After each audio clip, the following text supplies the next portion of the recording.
அண்மை செய்தியை பார்த்துக் கொண்டிருக்கிறோம். கர்நாடக மாநிலம் கபினி அணையிலிருந்து தற்போது வினாடிக்கு 10,000 கன அடி தண்ணீர் திறக்கப்பட்டிருக்கிறது. இது தொடர்பான கூடுதல் விவரங்களோடு இணைகிறார் டெல்லி செய்தியாளர் சுசித்ரா. விவரங்கள்.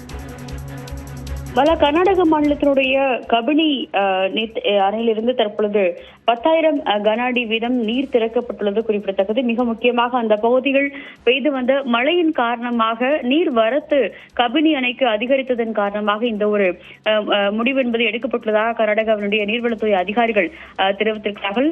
கடந்த தினங்களாக கபினி அணையினுடைய அந்த நீர் வரத்து என்பது சுமார் குறைந்தபட்சம் 15,500 கன அடி வீதம் நீர் வரத்து என்பது இருந்ததாகவும் அதன் அடிப்படையில் அதனுடைய கொள்ளளவு அதிகரித்ததை அடுத்து தற்போது இந்த ஒரு முடிவு நீரை திறப்பதற்கான ஒரு முடிவு என்பது எடுக்கப்பட்டுள்ளதாகவும் கூறப்பட்டுள்ளது. குறிப்பாக கேரளா கர்நாடகாவுடைய எல்லைப் பகுதியில் பெய்து வந்த கனமழையின் காரணமாக நீர்வரத்து அதிகரித்ததை அடுத்து ஹெச்டி கோட்டை தாலுகாவில் அமைந்திருக்கக்கூடிய இந்த ஒரு அணையிலிருந்து தற்பொழுது 10,000 கன அடி வீதம் நீரை திறப்பதற்கான ஒரு உத்தரவு என்பது பிறப்பிக்கப்பட்டுள்ளது.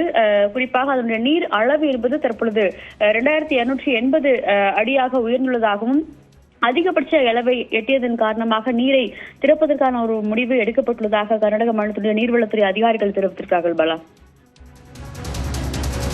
விவரங்களுக்கு நன்றி சுசித்ரா.